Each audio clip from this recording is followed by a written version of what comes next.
كأنه البدر في ليلة تمامه وكماله. فما كانت إلا ساعة وإذا بولدي الحسن قد أقبل وقال السلام عليك يا أماه. فقلت وعليك السلام يا قرة عيني وثمرة فؤادي. فقال يا أماه إني أشم عندك رائحة طيبة كأنها رائحة جد رسول الله. فقلت نعم إن جدك تحت الكساء. فأقبل الحسن نحو الكساء وقال السلام عليك يا جداه يا رسول الله. أتعزن لي أن أدخل معك تحت الكساء؟ فقال وعليك السلام يا ولدي ويا صاحب حوزي قد أذنت لك. فدخل معه تحت الكساء فما كانت إلا ساعة وإذا بولدي الحسين قد أقبل وقال السلام عليك يا أماه. فقلت وعليك السلام يا ولدي ويا قرة عين وثمرة فؤادي.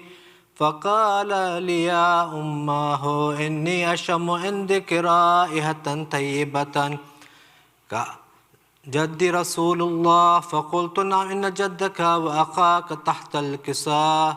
فدنا الحسين نحو الكساء وقال السلام عليك يا جداه السلام عليك يا من اختار الله. أتعزن لي أن أكون معكما تحت الكساء؟ فقال وعليك السلام يا ولدي ويا شافع أمتي قد أذنت لك. فدخل معهما تحت الكساء فاقبل عند ذلك أبو الحسن علي بن أبي طالب وقال السلام عليك يا بنت رسول الله. فقلت وعليك السلام يا أبا الحسن ويا أمير المؤمنين. فقال يا فاطمة إني أشم عندك راية طيبة كأنها رائحة أخي وابن عمي رسول الله. فقلت نعم ها هو مع ولديك تحت الكساء. فاقبل علي نحو الكساء وقال السلام عليك يا رسول الله. أتعزن لي أن أكون معكم تحت الكساء؟ فاقبل وعليك السلام يا أخي ويا وصي وخليفتي وصاحب لواء قد أذنت لك. فدخل علي تحت الكساء ثم آتيت نحو الكساء وقلت السلام عليك يا أبتاه يا رسول الله. أتعزن لي أن أكون معكم تحت الكساء؟ فقال وعليك السلام يا بنت ويا بزعتي قد أذنت لك. فدخلت تحت الكساء فلما اكتملنا جميعا تحت الكساء أخذ أبي رسول الله بطرفي الكساء وأما بيده اليمنى إلى السماء وقال اللهم إن هؤلاء أهل بيتي وخاصتي وحامتي لحمهم لحمي ودمهم دمي يؤلمني ما يؤلمهم ويحزنني ما يحزنهم. أنا حرب لمن حاربهم وسلم لمن سالمهم وعدو لمن آداهم ومحب لمن أحبهم. إنهم مني وأنا منهم. فاجعل صلواتك وبركاتك ورحمتك وغفرانك ورضوانك علي وعليهم وأذهب عنهم الرجس وطهرهم تطهيرا. فقال الله عز وجل يا ملائكتي ويا سكان السماوات إني ما خلقت سماعا مبنيا ولا أرضا مدهيا ولا قمرا منيرا ولا شمسا مضيا ولا فلكا يدور ولا بحرا يجري ولا فلكا يسري إلا في محبة هؤلاء خمسة الذين هم تحت الكساء. فقال العمين جبرائيل يا رب ومن تحت الكساء؟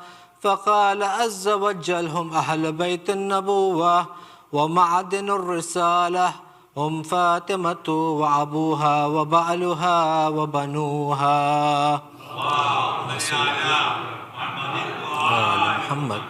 فقال جبرائيل يا رب أتعزن لي أن أحبط إلى الأرض لأكون معهم سادسا. فقال الله نعم قد أذنت لك.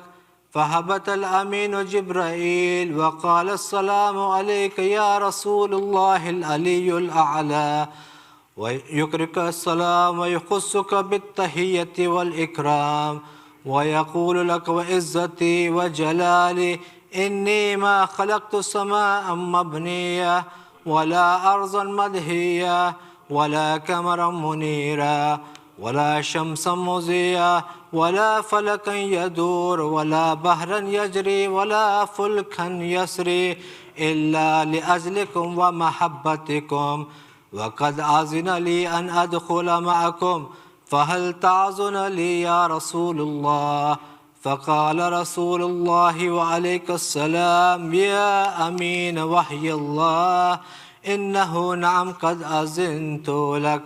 فدخل جبرائيل معنا تحت الكساء فقال لأبي إن الله قد أوحى إليكم يقول إنما يريد الله ليذهب عنكم الرجس أهل البيت ويطهركم تطهيرا.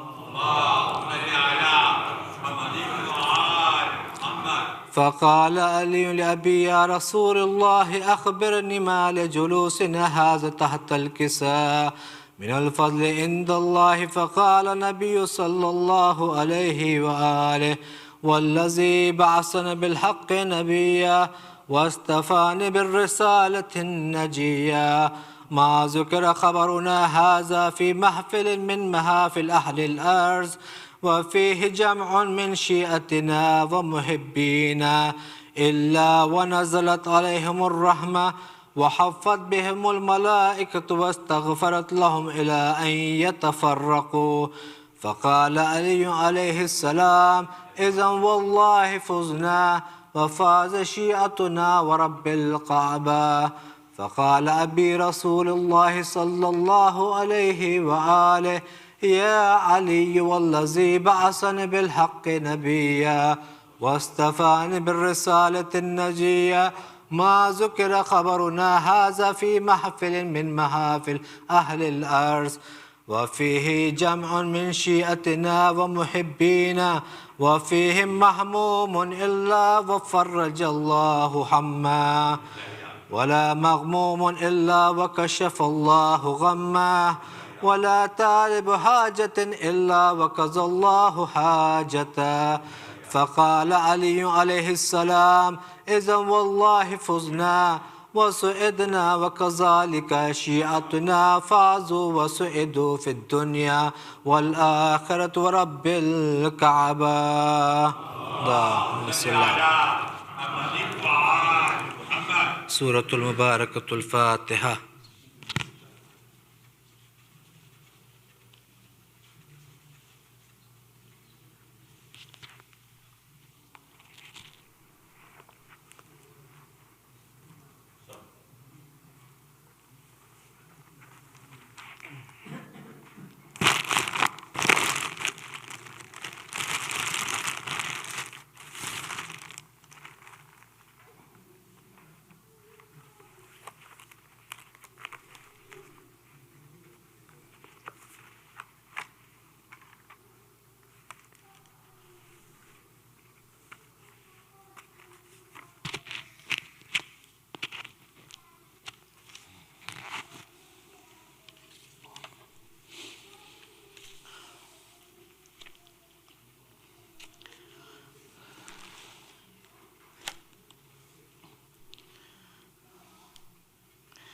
بسم الله الرحمن الرحيم. اللهم صل على محمد وآل محمد.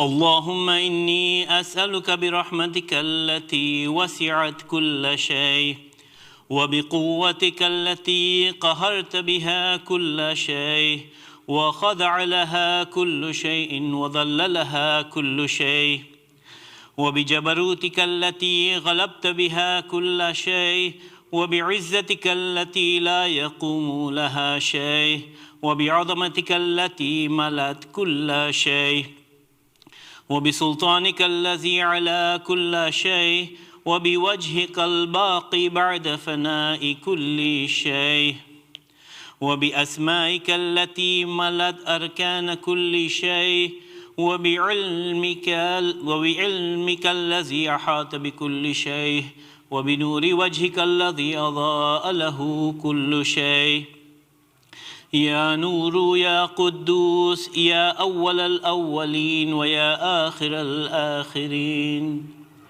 اللهم اغفر لي الذنوب التي تهتك العصم اللهم اغفر لي الذنوب التي تنزل النقم اللهم اغفر لي الذنوب التي تغير النعم اللهم اغفر لي الذنوب التي تحبس الدعاء اللهم اغفر لي الذنوب التي تنزل البلاء اللهم اغفر لكل ذنب أذنبته وكل خطيئة أخطأتها اللهم إني أتقرب إليك بذكرك وأستشفع بك إلى نفسك وأسألك بجودك أن تدنيني من قربك وأن توزعني شكرك وأن تلهمني ذكرك اللهم إني أسألك سؤال خاضع متذلل خاشع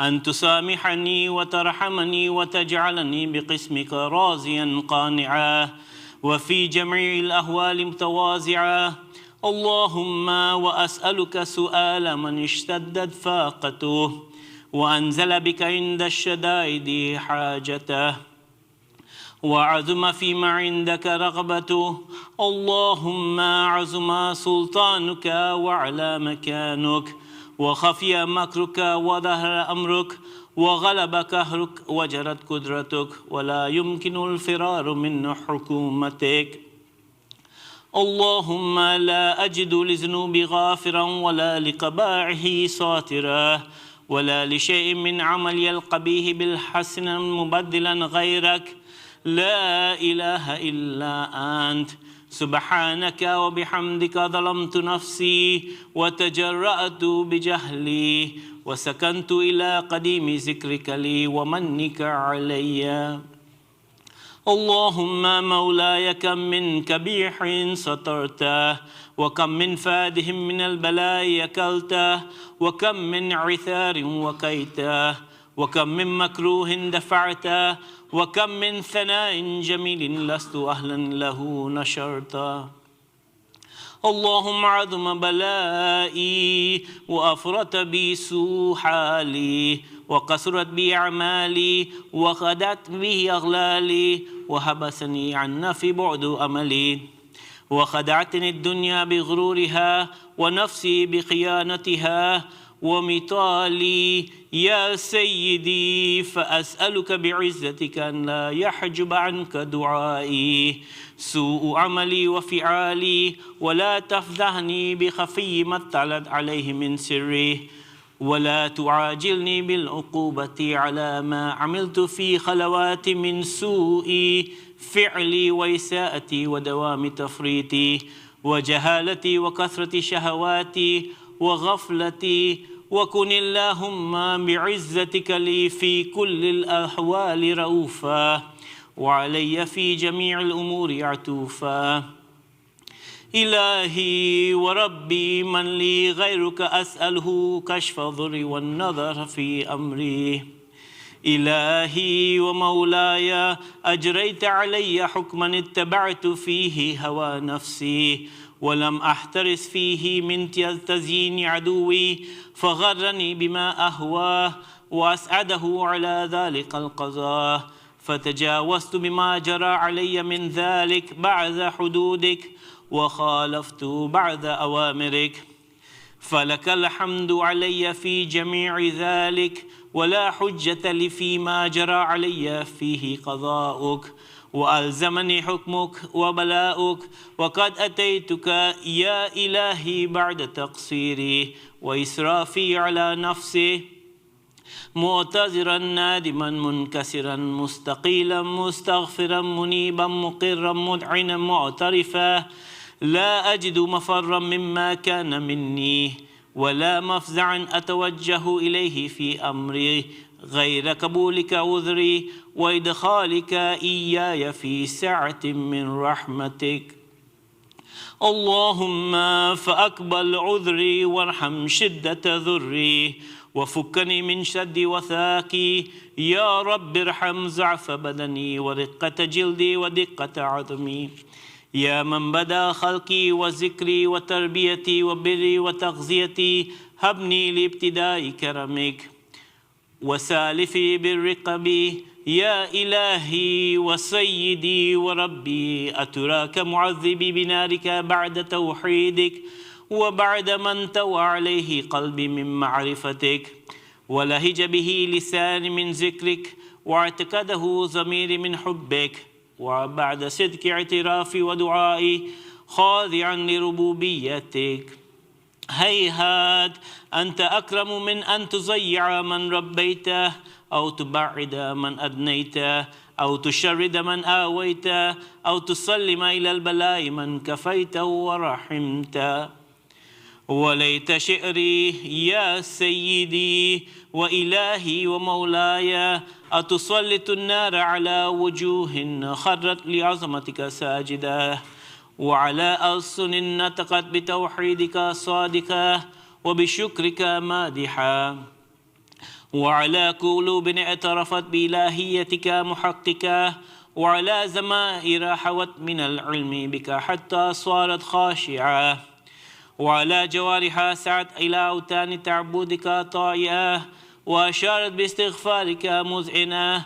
ما هكذا الظن بك ولا أخبرنا بفضلك أنك يا كريم يا ربي وأنت تعلم ضعفي عن قليل من بلاء الدنيا وعقوباتها وما يجري فيها من المكاره على أهلها على أن ذلك بلاء ومكروه قليل مكسوه يسير بقاؤه قصير مدته.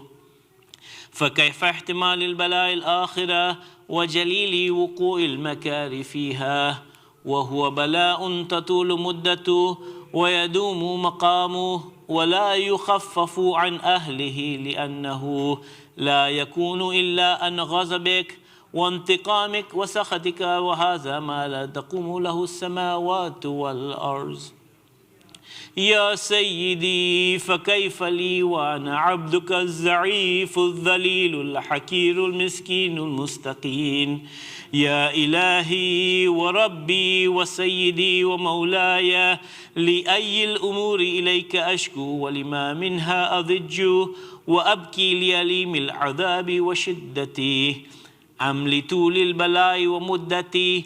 فلئن صيرتني للعقوبات مع عدائك وجمعت بيني وبين أهل بلائك وفرقت بيني وبين أحبائك وأوليائك فهبني يا إلهي وسيدي ومولاي وربي. صبرت على عذابك فكيف أصبر على فراقك وهبني. صبرت على حر نارك فكيف أصبر عن النظر إلى كرامتك.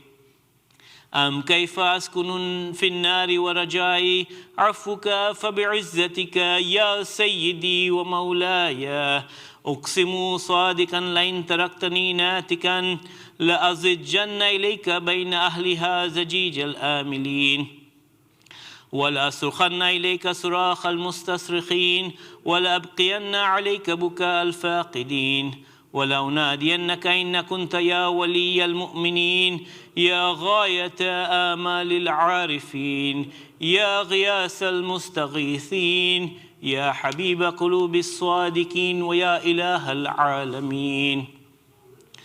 أفتراك سبحانك يا إلهي وبحمدك تسمع فيها صوت عبد مسلم سجن فيها بمخالفته وذاق طعم عذابها وبمعصيته وحبس بين أطباقها بجرمه وجريرته وهو يضج إليك ضجيجا مؤملا لرحمتك ويناديك بلسان أهل توحيدك ويتوسل إليك بربوبيتك. يا مولاي فكيف يبقى في العذاب وهو يرجو ما سلف من حلمك؟ أم كيف تؤلم النار وهو يأمل فضلك ورحمتك؟ أم كيف يحركه لهيبها وأنت تسمع صوت وترى مكانه؟ أم كيف يشتمل عليه زفيرها وأنت تعلم ضعفه؟ أم كيف يتقلقل بين أطباقها وأنت تعلم صدقه؟ أم كيف تزجر زبانيتها وهو يناديك يا رب؟ أم كيف يرجو فضلك في عتقه منها فتتركه فيها هيهات؟ ما ذلك الظن بك ولا المعروف من فضلك ولا مشبه لما عملت به الموحدين من برك وإحسانك، فباليقين أكته لولا ما حكمت به من تعذيب جاهديك وقضيت به من إخلاد معانديك لجعلت النهار كلها بردا وسلاما، وما كان لأحد فيها مقرا ولا مقاما، لكنك تقدست أسماؤك أقسمت أن تملها من الكافرين من الجنة والناس أجمعين، وأن تخلد فيها المعاندين، وأن تجل ثناؤك قلت مبتدئا وتتولت بالإنعام متكرما، أفمن كان مؤمنا كمن كان فاسقا لا يستوون. إلهي وسيدي فأسألك بالقدرة التي قدرتها وبالقضية التي حتمتها وحكمتها وغلبت من عليه أجريتها أن تهب لي في هذه الليلة وفي هذه الساعة كل جرم أجرمته وكل ذنب أذنبته وكل قبيح أسررته وكل جهل عملته كتمته أو أعلنته أخفيته أو أظهرته وكل سيئة أمرت بإثباتها الكرام الكاتبين الذين وكلتهم بحفظ ما يكون مني وجعلتهم شهودا علي مع جوارحي وكنت أنت الرقيب علي من ورائهم والشاهد لما خفي عنهم وبرحمتك أغفيت وبفضلك سترت، وأن توفر حظي من كل خير أنزلت أو إحسان فضلت أو بر نشرت أو رزق بسطت أو ذنب تغفره أو خطأ تستره.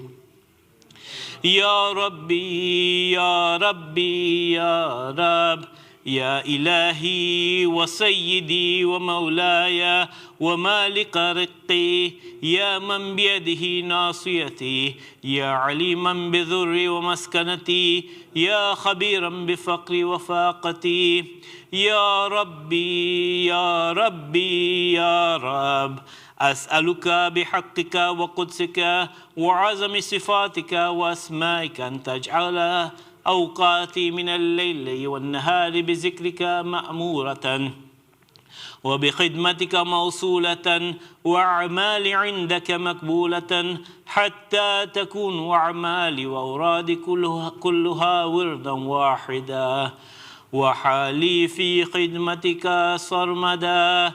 يا سيدي يا من عليه معولي، يا من إليه شكوت أحوالي، يا ربي يا ربي يا رب قوي على خدمتك جوارحي واشدد على العزيمة جواني وهب لي الجد في خشيتك والدوام في الاتصال بخدمتك حتى أسرح إليك في ميادين السابقين وأسرع إليك في المبادرين واشتاق إلى قربك في المشتاقين وأدنو منك دنو المخلصين وخافك مخافة الموقنين واجتمع في جوارك مع المؤمنين.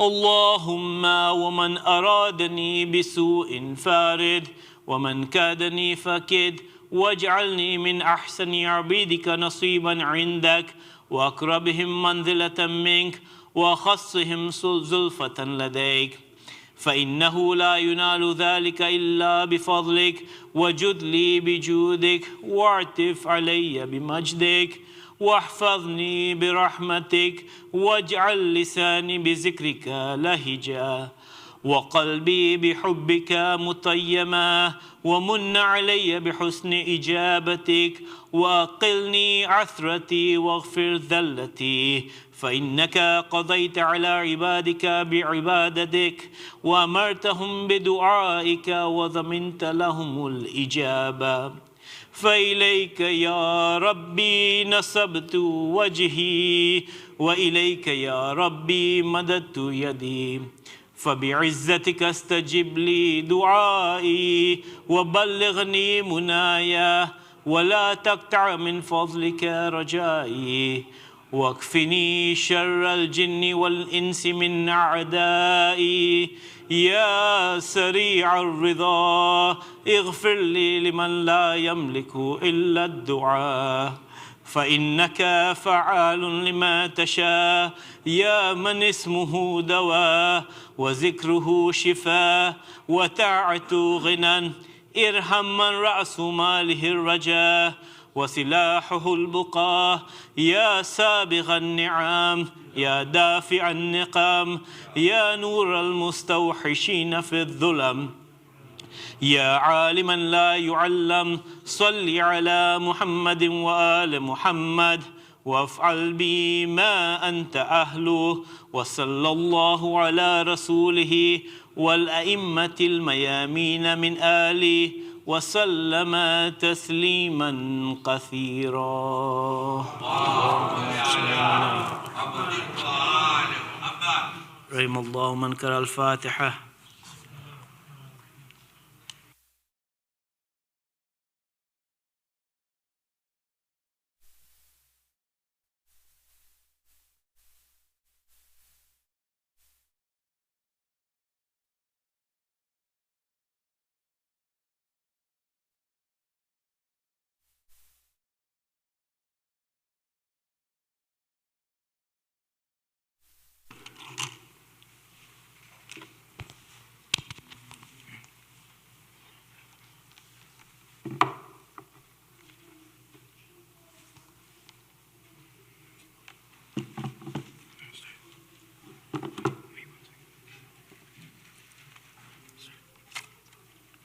أفضل السلام عليك يا رسول الله محمد وآل محمد صلوات صلوا على محمد. زینب ابو تراب کی زینت کا نام ہے. زینب ابو تراب کی زینت کا نام ہے. زینب امامتوں کی امانت کا نام ہے. زینب علی کے خون کی طہارت کا نام ہے. زینب حسینیت کی ضرورت کا نام ہے. مانا وجود شاہ میں پوری ہے کربلا. زینب اگر نہ ہو تو ادھوری ہے کربلا. زینب اگر نہ ہو تو ادھوری ہے کربلا. قرآن حسن پایا ہے ان کے بیان سے. قرآن حسن پایا ہے ان کے بیان سے. آئی علی کے گھر میں بری آن بان سے. زہرا کے دبدبے سے پیمبر کی شان سے. اتری کتاب حق کی طرح آسمان سے. آئی ندا کے دین کی قسمت سور گئی. قرآن کے گھر میں نہج بلاغہ اتر گئی. قرآن کے گھر میں نہج بلاغہ اتر گئی. دنیا میں ان کا در توبہ سے کم نہیں. دنیا میں ان کا در توبہ سے کم نہیں. ان کی کنیز و مریم و سارا سے کم نہیں، پردہ خلاف خانہ کعبہ سے کم نہیں، المختصر یہ ثانی زہرا سے کم نہیں، زینب اسی کا نام ہے بیٹے امام میں، جس کے لیے حسین اٹھے احترام میں، جس کے لیے حسین اٹھے احترام میں، زینب حسین کے لیے الفت کی انتہا، زینب حسین کے لیے الفت کی انتہا، ایک دوسرے سے رہ نہیں سکتے کبھی جدا، اس راز سے تھا خالق اکبر جو آشنا، اس نے صدائے کم سے بھی پہلے یہ طے کیا، نور نظر جہاں ہے وہی نور عین ہو، زینب اگر بہن ہو تو بھائی حسین ہو، زینب اگر بہن ہو تو بھائی حسین ہو،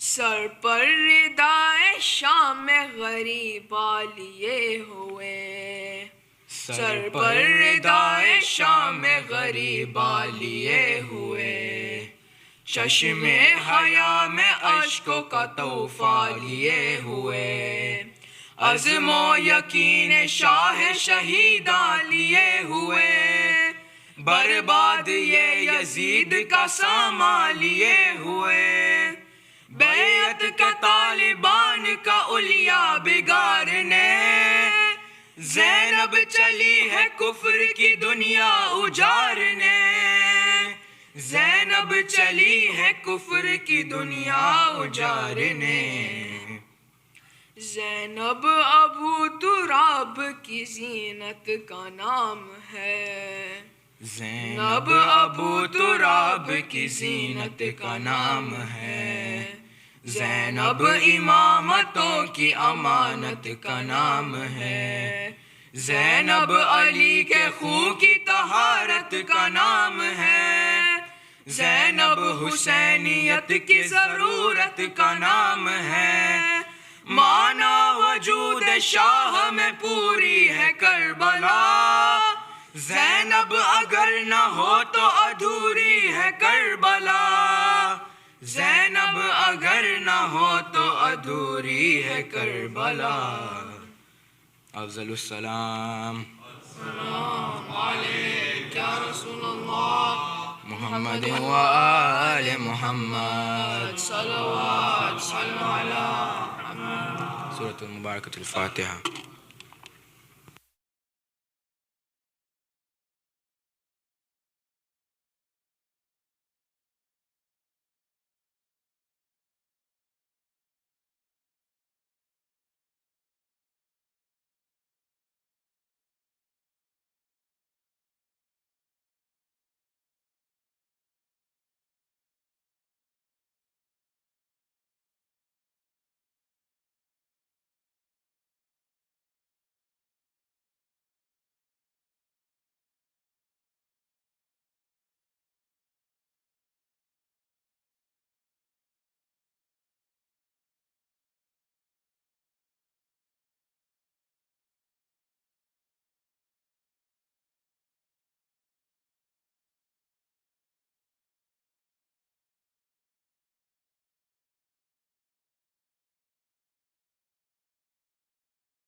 افضل السلام محمد و آل محمد، صاحبو، as we are waiting for Sayyid to arrive, چند اشعار پیش خدمت۔ کون کہتا ہے مفلس و لاچار ہوں میں، کون کہتا ہے مفلس و لاچار ہوں میں، غم حسین کی دولت سے مالا مال ہوں میں. کون کہتا ہے مفلس و لاچار ہوں میں، غم حسین کی دولت سے مالا مال ہوں میں. مجھے کچھ نہیں چاہیے خدا کی قسم، مجھے کچھ نہیں چاہیے دنیا سے خدا کی قسم، یہ کم نہیں کہ فاطمہ کے گھر کا عزادار ہوں میں. بآواز سے بلند نعرے صلوات اللہ.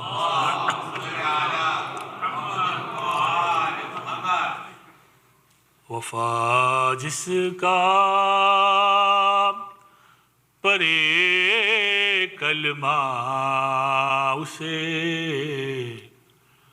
عباس کہتے ہیں، جسے سجدے کرے سجدہ اسے عباس کہتے ہیں.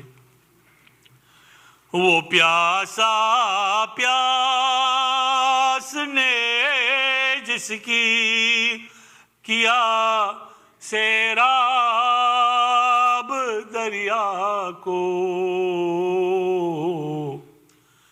ہے جس کی پیاس بھی دریا اسے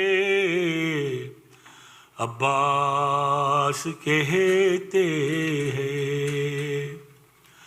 جو ہے شبیر کی قوت علی کو ناز ہے جس پر، جسے زہرا کہے بیٹا اسے عباس کہتے ہیں.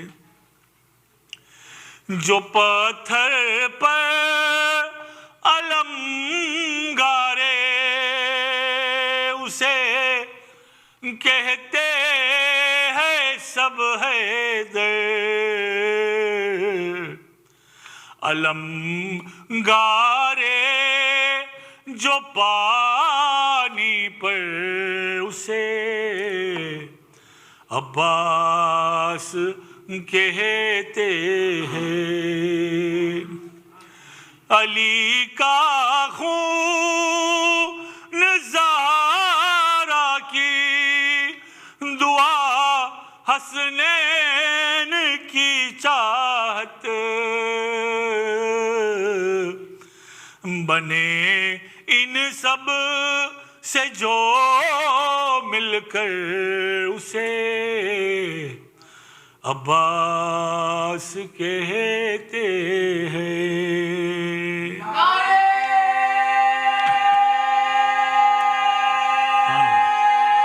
جو یا علی مولا. جو حکم شاہ پہ روکے رہے تلوار کو اپنی، جو تنہا بھی رہے لشکر اسے عباس کہتے ہیں. آخری منقبت.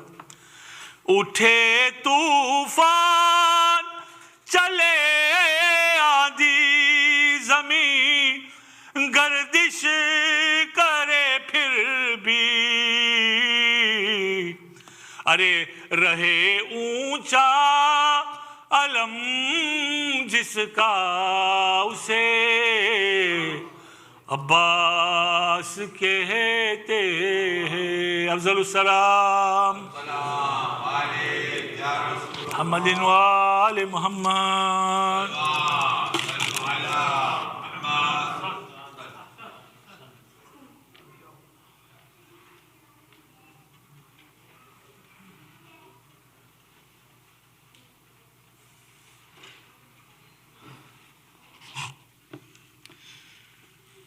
Sayyid Hasan, Rizvi, respected elders, dearest brothers and sisters in Iman, Assalamu alaikum, Jami'an wa rahmatullahi wa barakatuh. On this auspicious occasion of the wiladat of Sayyidah Zainab alayha salam, let us send our salutations to our Holy Prophet and his household with a loud nari salawat.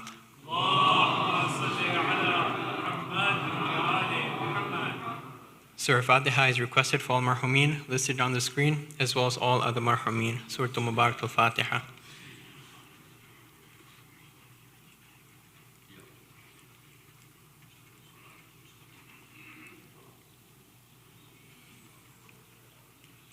Dua Shafa Mary's is requested for all those who are in need here and elsewhere. Let us recite together. Bismillahir Rahmanir Rahim.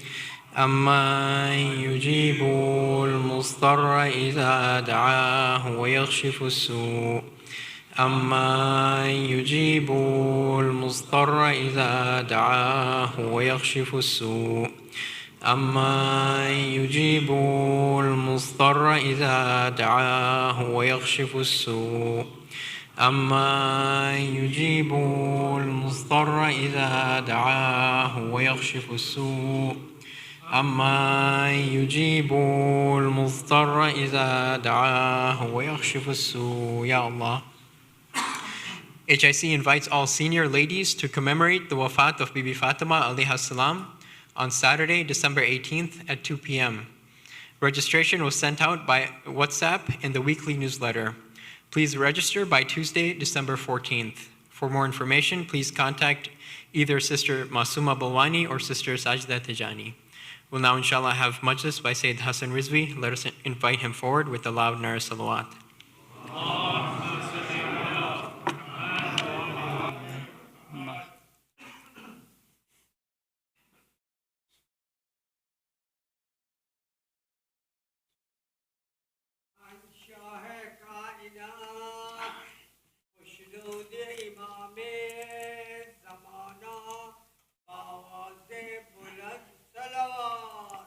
اللهم صل على محمد وآل محمد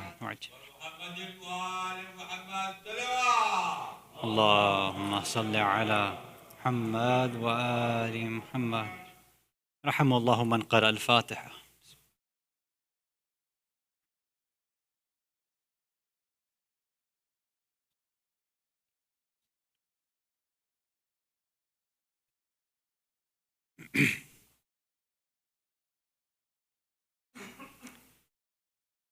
أعوذ بالله السميع العليم من الشيطان اللعين الرجيم. بسم الله الرحمن الرحيم. وبه نستعين لا حول ولا قوة إلا بالله العلي العظيم. والحمد لله رب العالمين. والصلاة والسلام على أشرف الأنبياء والمرسلين خاتم النبيين شفيع المذنبين رحمة للعالمين سيدنا والنبينا وحبيب قلوبنا والشفيع نفوسنا والطبيب ذنوبنا أبي القاسم المصطفى محمد. اللهم صل على محمد وآل محمد. ثم الصلاة والسلام والتحية والإكرام على أهل بيته الطيبين الطاهرين المعصومين المظلومين ولعنة الله على أعدائهم أجمعين من الأولين والآخرين إلى قيام يوم الدين. أما بعد، صلوات على محمد وآل محمد.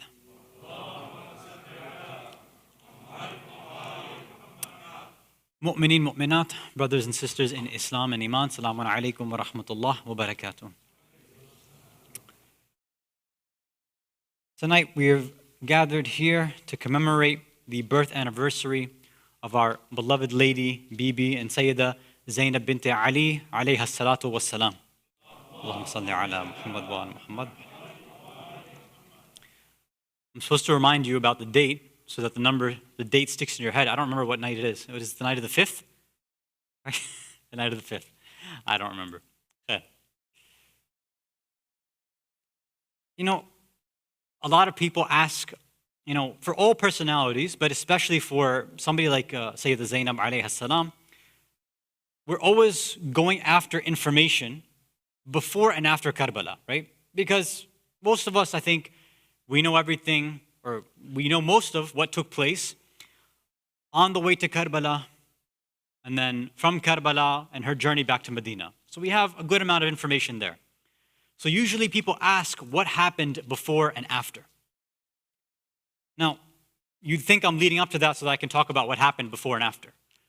One of the issues that we face in history is that for certain personalities, like Sayyida Zainab, there really isn't much information about her life before Karbala and her life after. There really isn't much. Ulama have tried, they've tried to gather narrations in a hadith to try to make some sort of picture of what's going on, but there really isn't much. We can't do much. And it's similar to some of the other members of the Ahlul Bayt as well. Specifically, you see this same sort of idea when it comes to Bibi Ma'asuma alayhi salam, and of course with Sayyida Fatima al-Zahra alayhi salatu wassalam. Allahumma salli ala Muhammad. And there's a reason for that. Now, that reason I'm not going to talk about tonight.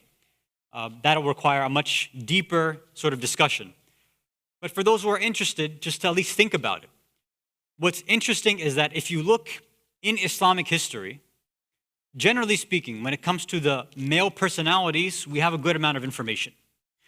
Before major events, during major events, and then after major events. Meaning for the prophets and then the Aimma alayhimus salam.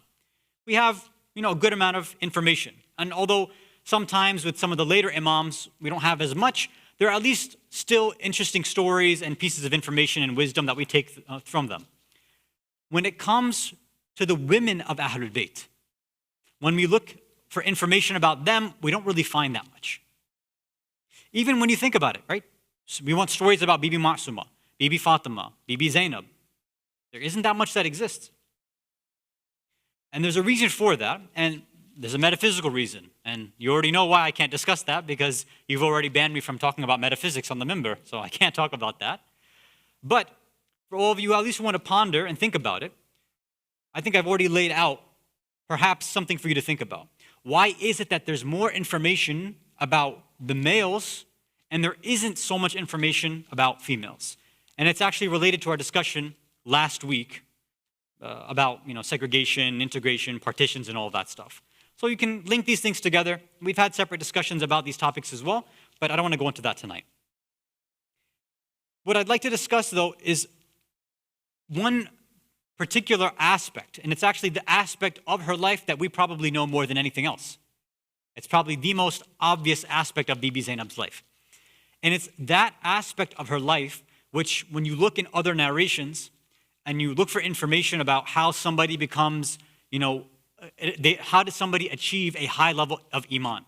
How does somebody become a true warrior for Islam? How does somebody sacrifice everything for Islam, right? Usually you get a list of traits. One of those traits that you find is that somebody, in order to truly give themselves up for Islam, in order to truly get close to Allah, one of the traits that a person cannot do without is that they have to be a muhajir. They have to be somebody that migrates. Now, what does that mean? Inshallah, we'll discuss that. If you can recite a salawat ala Muhammad wa ala Muhammad.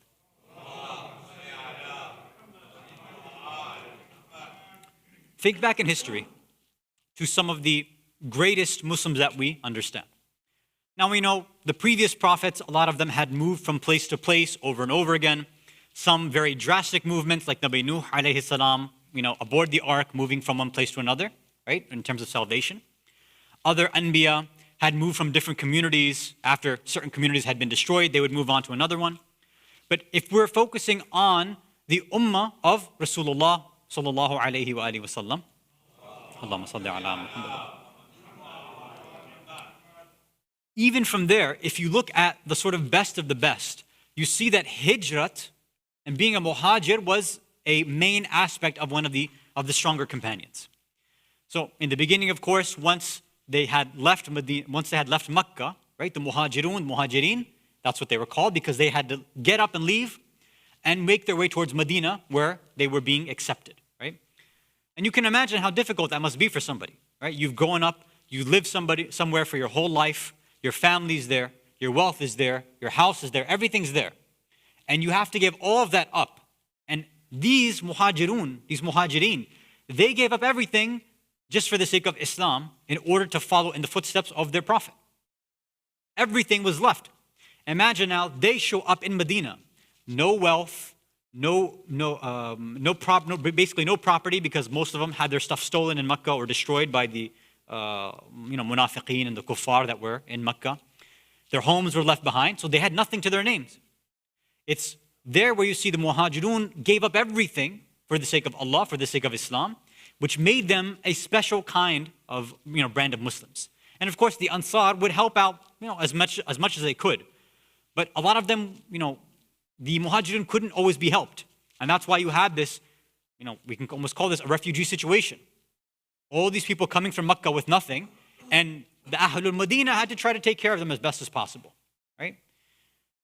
So this is one sort of example where you see that hijrat, traveling, migrating, moving from one place to another, was an essential part of somebody's iman. You find this in other places as well. You see this when it comes to the supporters of other imams. If you talk about Amir al-Mu'mineen or talk about Imam Hasan, alayhi wassalatu wassalam. Allahumma salli ala Muhammad wa the true supporters of those two imams were also in constant migration as well. Not in the literal sense of, getting up and changing the place that they were staying, but the fact that Amir al-Mu'mineen and Imam Hasan were trying to wipe out, the false Muslims, meaning Muawiyah, right, or the Khawarij. And in doing so, there was a constant call for jihad and battle, right, to wipe out Muawiyah and the Khawarij. So you see, the ones who were supporters of Imam Ali and Imam Hasan alayhi salam, they were constantly moving from place to place, one battle to the next battle with no complaints. But what you see is that, unfortunately, a good amount, probably the majority of Muslims, they wanted no part of this. And you can find this if you look at Nahj al-Balagha, when Imam Ali complains about his so-called Muslims that are in his army. When he tries to get them to fight against Muawiyah and the Khawarij, they always complain. They say, it's too hot to go fight. So he waits till the winter. They say, no, now it's too cold to fight. And then when the weather is perfect, he says, well, we've been fighting for too long, now we're tired. Or why do we want to fight against our other Muslims? So they did not want to take these simple steps. Going to fight other Muslims is not exactly that simple, but you know what I mean. They didn't want to follow their imam, their wali, their khalifa. The ones who did follow were the best of the best supporters. So this is something else that you see in terms of supporters. And then, of course, the final group, which would be the obvious one, are the supporters and the ones who joined the caravan of Imam Hussein alayhi salatu wassalam. Allahumma salli ala Muhammad wa ala. Again, you have people here who were living in Medina, leaving Medina, going to Mecca, then leaving Mecca, and then finally making their way to Kufa, but ending up in Karbala, where most of them had, that was their final resting place. So the reason we're mentioning this is because the one sort of particular trait that everybody knows about Bibi Zainab, the fact that she's Masa'ib, is because of the fact that she was pretty much one of the only ones who is going around from place to place to place, giving up more than anybody else. What she had to sacrifice as she left Medina and made her way back at the end towards Medina, she had sacrificed and lost more than anybody else. Nobody had to give up what she had to give up. So her personality, that's the reason why we are so attracted to her personality.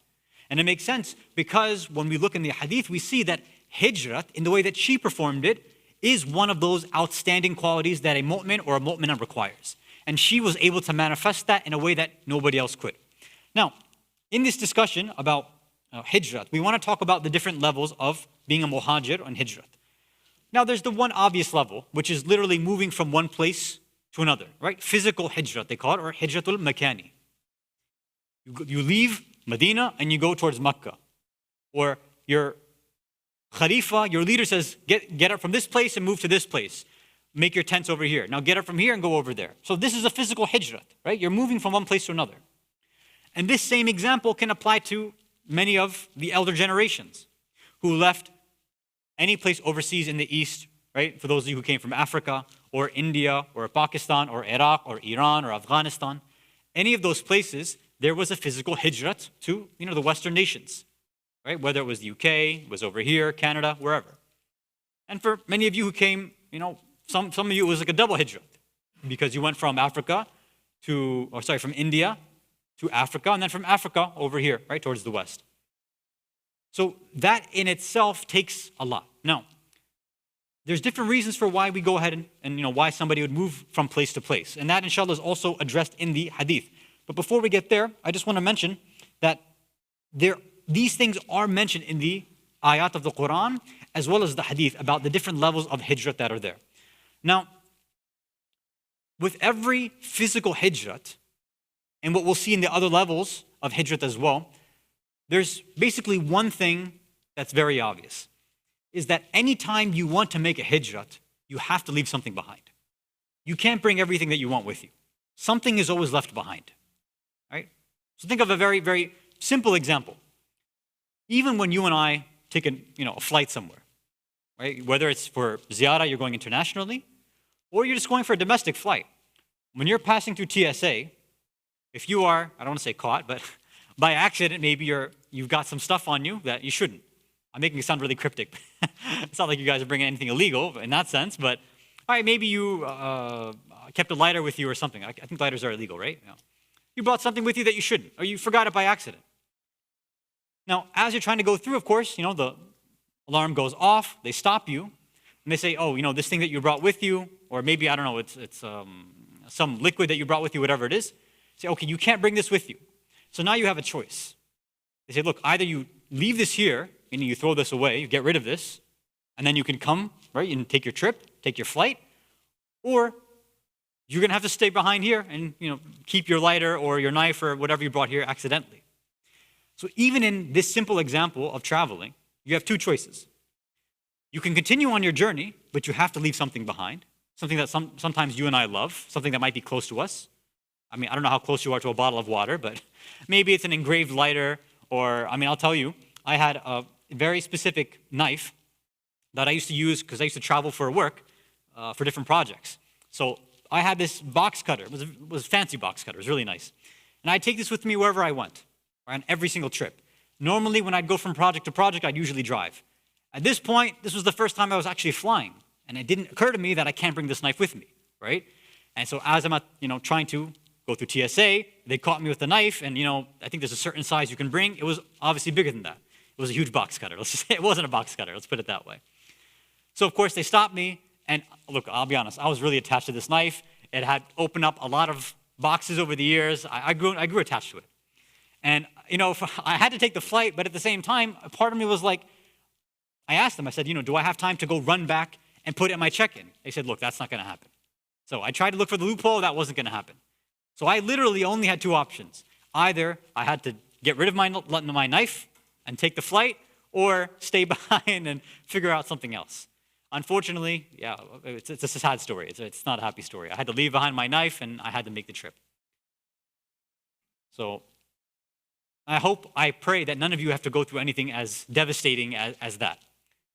And I know sometimes some of these kind of things can happen. You might think, okay, well, how does this example make sense? Now, again, this was a simplistic example so you understand.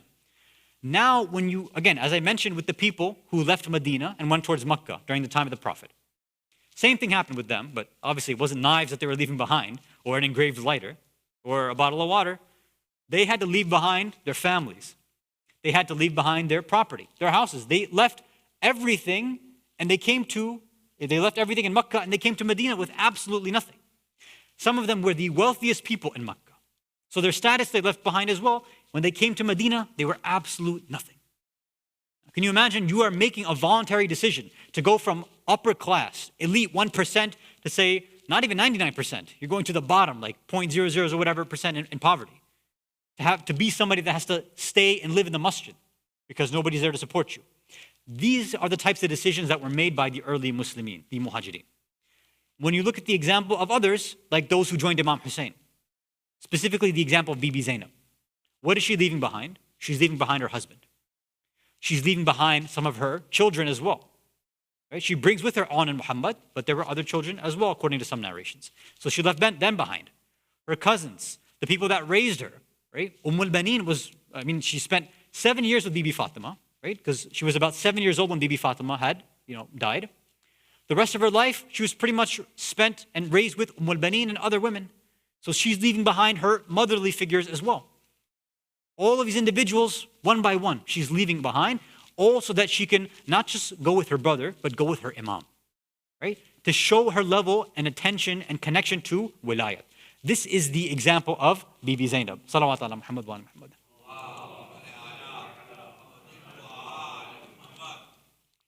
So physically, sometimes we leave things behind.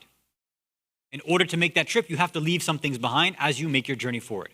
Sometimes you do it on a physical trip, and then as the earlier Muslims did it, as the companions of Imam Hussein did it, they had to leave behind their family and their friends, everything, right, to join Imam Hussein. There's another type of hijrat as well, and this type of hijrat is much, much more difficult. And this one we see in the ahadith. So this one we find, there's many different levels here, but I'll talk about the one mentioned by Rasulullah sallallahu alayhi wa sallam.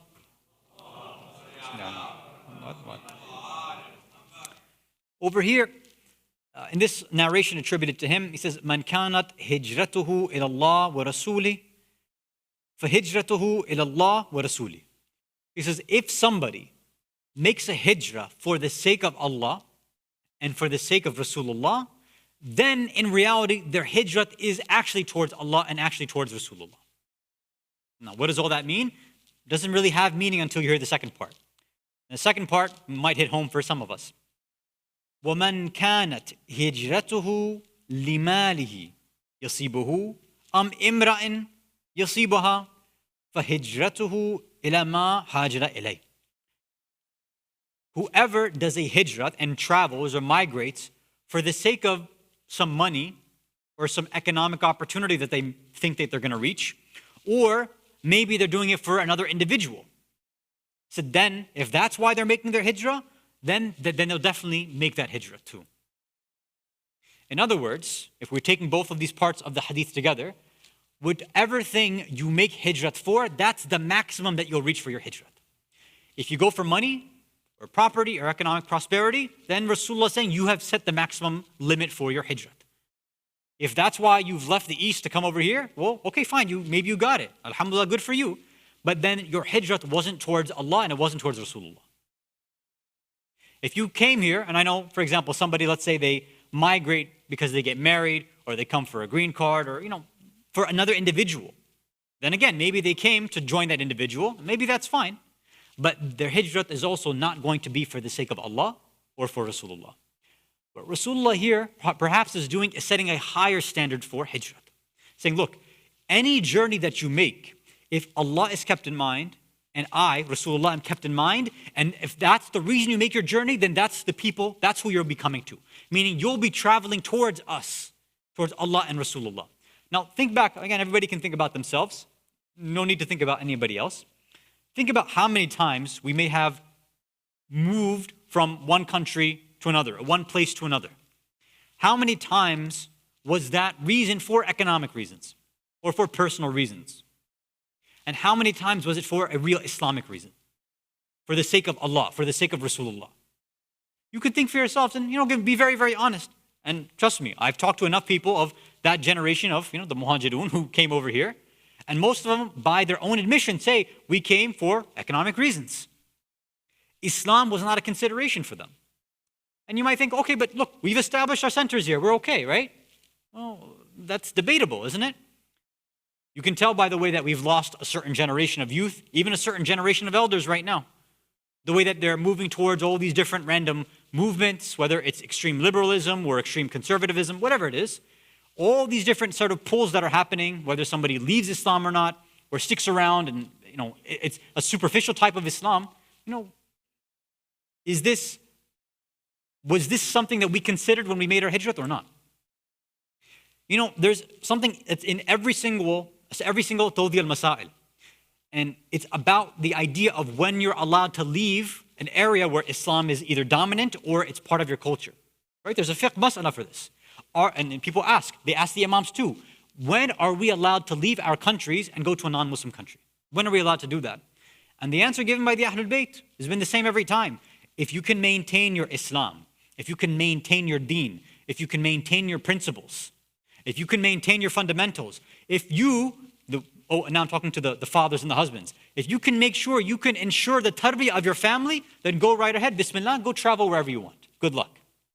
If you cannot ensure that, if you see that you are losing out the battle for the identity, the Muslim Islamic identity of your family, of yourself, then this hijrat for you is haram. You weren't allowed to do that.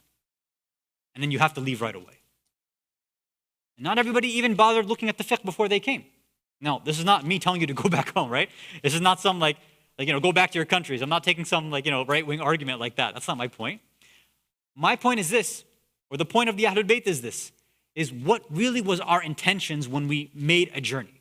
Or anytime we're making any sort of major change in our lives, is God and the Prophet, are the Ahlul Bayt, are Islamic principles the first thing that comes to our mind? Or is it no, it's the dunya that comes first and Ahlul Bayt comes secondary? It's something for all of us to think about and consider. Salawat ala Muhammad wa ala Muhammad.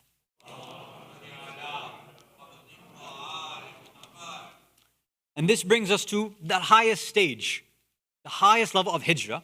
And I'll mention it and then I'll end here and then we'll end with a quiz. And this one has been described in detail by our urafa, our mystics. Right? So this is the metaphysical stuff that I said I'm not going to talk about. But, I'll throw you the bait and you guys can do whatever you want with it. So when you look at these various ayat which talk about the different types of hijrat that happen, right? So for example, I'll give you one of the ayat, right? So for example, in Surah Al-Hajj, Surah 22, ayah 58, right? There's many verses ayat which talk about hijrat. This one, Bismillah ar-Rahman ar-Rahim, وَالَّذِينَ هَاجِرُوا فِي سَبِيلِ اللَّهِ ثُمَّ قُتِلُوا أَوْ مَاتُوا لِيَرْزُقَنَّهُمُ اللَّهُ رِزْقًا حَسَنًا وَإِنَّ اللَّهَ لَهُوَ خَيْرُ الرَّازِقِينَ. So whoever is a muhajir fi sabilillah, for the sake of Allah, then they are either killed or they die, then Allah will give them a rizqun hasana, right? An excellent, beautiful type of rizq, and Allah is the one who's khairur raziqeen. So again, some people, the way they've interpreted it is, for the sake of Allah, I came to the West for economic opportunity, and Allah's provided that to me. But we've already given you the hadith from Rasulullah that, look, if that's the way you thought about it, then you've missed the mark. So what was that mark we're looking for? In the Irfani tafasir of these types of ayat, what they say is, وَالَّذِينَ هَاجِرُوا, those who do hijrat is what? عَنْ مَوَاطِنِ النُّفُوسِ وَمَقَارَهَا السَّفِيلَ فِي سَبِيلِ اللَّهِ. Hijrat at that highest level, at the deepest level, is not a physical hijrat from one place to another. The highest level of hijrat is leaving behind your ego, going towards Allah completely empty-handed. That is the irfani metaphysical understanding of hijrat.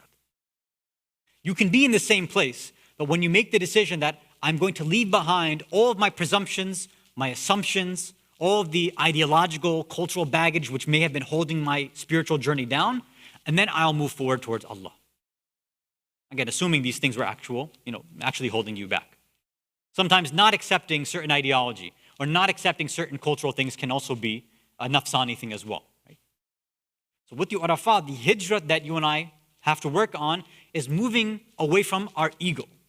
Moving away from a place where we're always thinking about my position, my honor, my life, my property, my money, my idea, my, I, right? Me, all this stuff. That is a spiritual hijrat. And to accomplish that is very, very difficult. But you see, the greats, the urafa, this was something that was very, very easy for them. Incredibly easy for them. And they would do this, they would have very simple tactics. One of the tactics that they would employ, for example, is whenever they would speak, they would try their best not to use first-person pronouns. Like you and I are very, I sponsored this majlis. I donated this much, I did this, right? We're used to using I. I made this food, or I did this, I did that. The urafa have recognized, and somebody who's a mutakhalliq, somebody who's a student of akhlaq, they make sure that they don't use these types of pronouns that much because they know that it increases the amount of egotism that's in us. So, there's these very, very famous stories. There is one famous, I'll end with this before we go on to the quiz. One famous story, there was a father and son, both of them great alims. I can't remember what the names were. Father and son, great ulama. And they both had gone to this, a book fair basically, right? It was a book exhibition. And while they're at that book exhibition, in the middle of the exhibition, there was an award given out basically for Book of the Year. And this happens in the Hawza pretty much constantly. Every year they look at all of the new books that have come out, and they give an award for best book of the year, right? Sometimes they do it in specific categories, and then they have a general, best work of the year. So as they are announcing, like again, I don't remember the book name, I don't remember the ulama's name either. It doesn't really matter here, and I guess maybe that's the point. So as they announce in that part of the exhibition, the book of the year is whatever, so-and-so title. So the father and son are sitting there listening. So the father, when he hears so-and-so book is this, he turns to his son, he says, wouldn't it be so great and so amazing if one day you could reach a status like that? Where you could be the author of a book like that, and you could be, your name could be said like this, and you could bring honor to our family, etc., right? And the son said, yeah, inshallah, one day I'll do something like that. And I think you know the story. What the father didn't know is that the son was the actual author of that book. But out of a sake of fighting his own ego, the son didn't reveal that information to his father. This is the kind of way that our ulama deal with things. Instead of taking possession for every single little thing, even if you ask an alim about books or discussions or lectures that they might have, very rarely will you hear them say, you can check out my lectures on YouTube. And again, this is the difference between an alim and a speaker. A speaker, like one of these celebrities, whatever, they might say, you can check out my YouTube channel, my website, my media team has done this. That's not haram, but it speaks to their understanding of their level of akhlaq or irfan.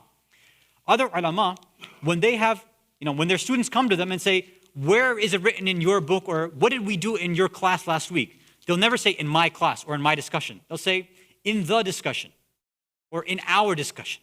Right? Whatever they do, they try their best to remove that first person pronoun. Now look, I'm giving you like a higher level action here. I'm not telling everybody to just remove the level I, and when you go home, when you're talking to your spouse, you start saying, we have, made dinner tonight. Look, I know you didn't get involved in dinner tonight. I understand that. But what I'm saying is that some of these small steps, as you can go forward, of removing your ego, may be a way for us to start taking those deeper, and bigger steps towards that spiritual hijrat. And that might lead us towards getting into the footsteps of Bibi Zainab. Somebody who was able to go from place to place to place. And as she's leaving Medina and making her way back to Medina, why is it that every step of the way, even though she is al-Masa'ib, nobody's had to deal with more musibah than her, but why is it at the same time she has more strength and iman than anybody else? Why is she able to go toe-to-toe with Umar ibn Sa'ad and Ubaydullah ibn Ziyad and Yazid, and to scream at them and to tear them down verbally right to their face? Because anybody else would have been too scared, they would have been too weak, they wouldn't have the eloquent words. But her iman, the strength of her iman came from that physical hijrat as well as her spiritual hijrat. The connection of her wilayat and her obedience to her Imam Hussein, and her continued obedience to Imam Zain al-Abidin alayhi salatu wassalam. Salawat ala Muhammad wa ala Muhammad. Okay. Let's move on to our quiz, inshallah.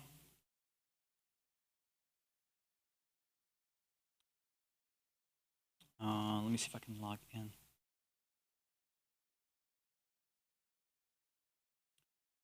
I think the Wi-Fi, I don't know if it's no, I think the Wi-Fi here needs to make a hijrah too, because I can't log in.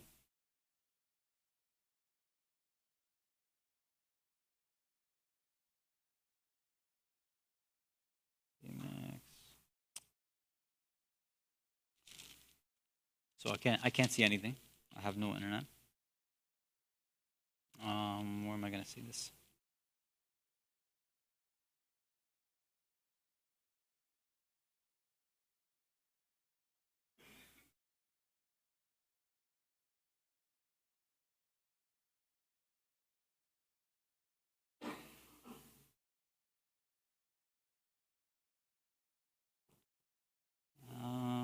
Let's see.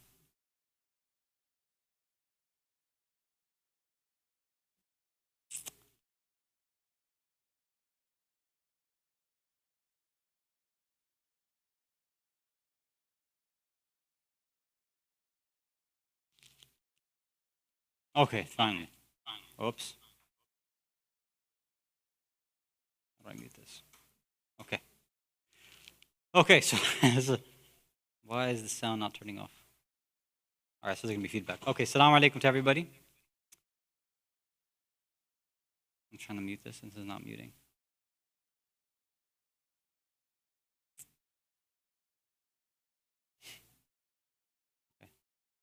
All right. I'm going to get feedback the whole time. Okay. I can't read the name, so. Why is this happening?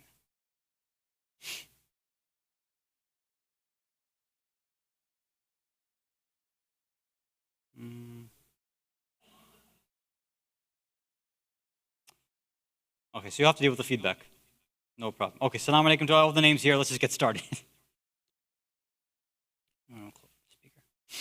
Okay, Bismillah ar-Rahman ar-Rahim. Who named Bibi Zainab alayhi salam? Was it Allah, Rasulullah, Imam Ali, or Bibi Fatima alayhi salatu wassalam? So I said we don't have too much information, but at least this has been mentioned in narrations.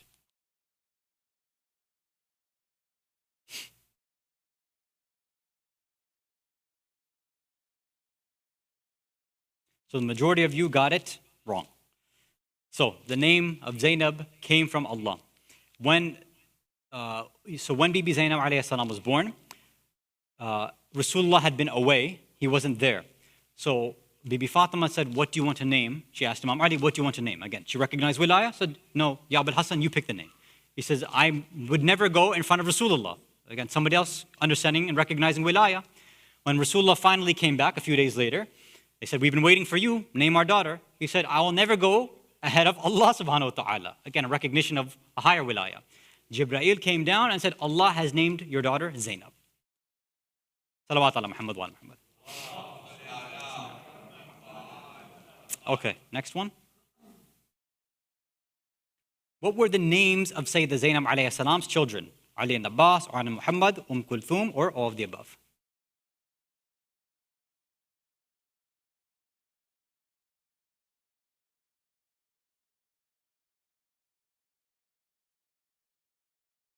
If you're paying attention, I pretty much gave away the answer today. But you weren't paying attention. So, On and Muhammad were the ones that Bibi Zainab brought with her to Karbala on behalf of her husband Abdullah bin Jafar, because he was unable to join. But all of these, she had Ali and Abbas and Kulthum, their only daughter. So all of them were their children. Okay, next one. Where do historians believe Bibi Zainab alayhi salam is buried? Sham, meaning Damascus, Syria, Cairo, Egypt, Jannat-ul-Baqi in Medina, or all of the above?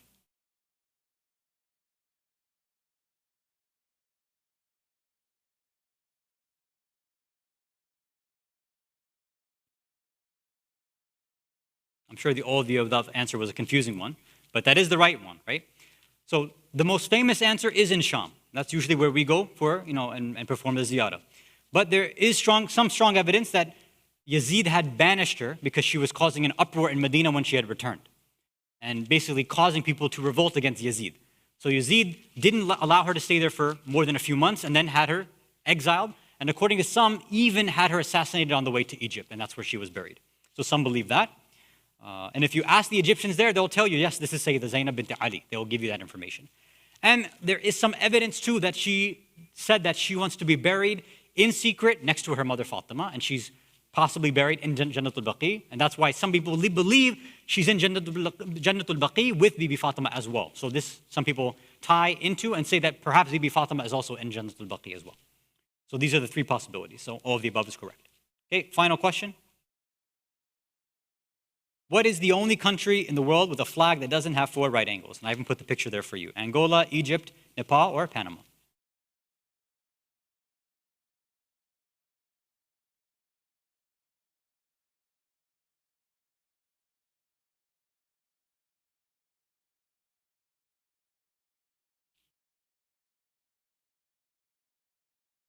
Yep, the correct answer is Nepal.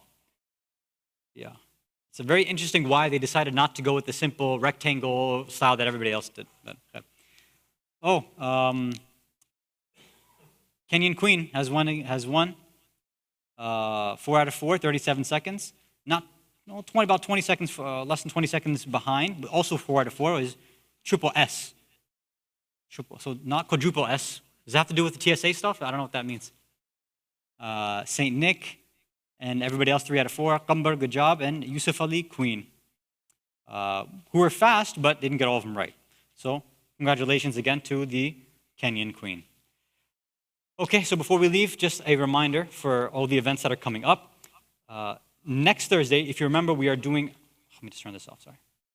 There we go. So next Thursday, we are trying our first non-traditional Thursday night, so it's going to be more of an interactive session. So both the ladies and the gents will be in the main hall. We're going to have it set up in a kind of classroom, workshop, seminar sort of setup inside here. There'll be a whiteboard and everything. And if you saw the topics, basically, it'll be about all those contemporary issues that's on everybody's minds, basically. And this is a fully interactive session, meaning I'm going to prep, but there's not going to be any monologue. So if you don't come with stuff to talk about, then my job will be very easy because I'm not going to say anything, right? So you have to come and bring the questions, bring the doubts, bring the information, and then we'll have a conversation and back and forth about that and try to really boil down what are some of these major issues that are happening. So that will be next Thursday night, inshallah.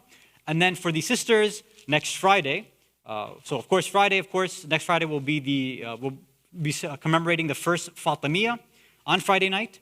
After the end of the main program, so this will probably be between approximately, I guess, 9:15 or something like that. After the program is finished, we're going to give about maybe 10-15-minute break for you to get chai, refreshments, whatever. And then in the ladies' hall, we're having a sister session with our guest moderator, Sister Zainab Merchant.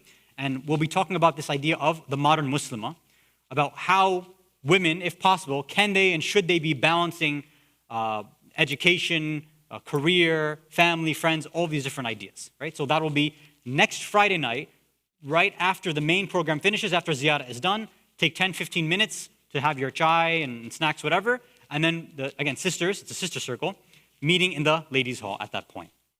And of course, as always, Sunday Fajr program, the Jamaat now has moved to 6:30 a.m. and then there's a discussion and breakfast as well after that. So please do join, all right? It's a beneficial program, although I won't be there for the next 2 Sundays, but I'll see you hopefully in 3 weeks.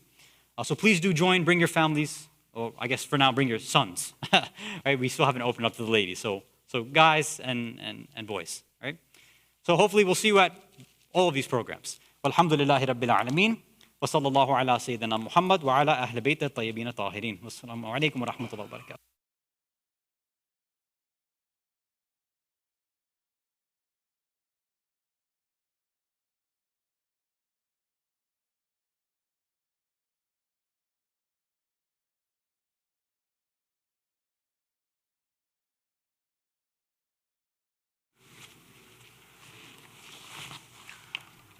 Bismillahirrahmanirrahim.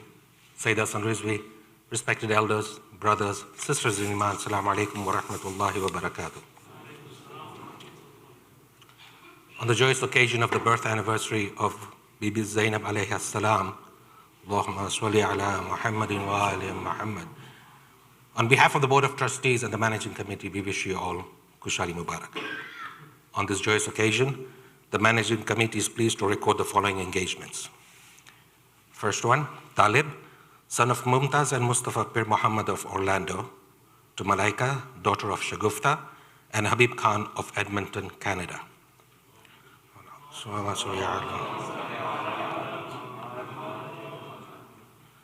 Second one, Mahtab, daughter of Femina and Shabir Manikia of Orlando, to Ali Riza, son of Shalina and Muntazir Karmali of Orlando.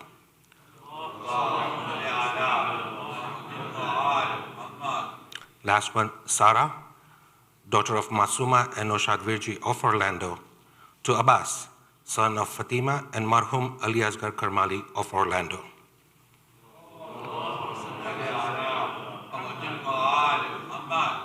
On behalf of the community and the management, we would like to congratulate the families and pray to Almighty Subhanahu wa Ta'ala that on this joyous occasion to shower His blessing on the couples. Ameen.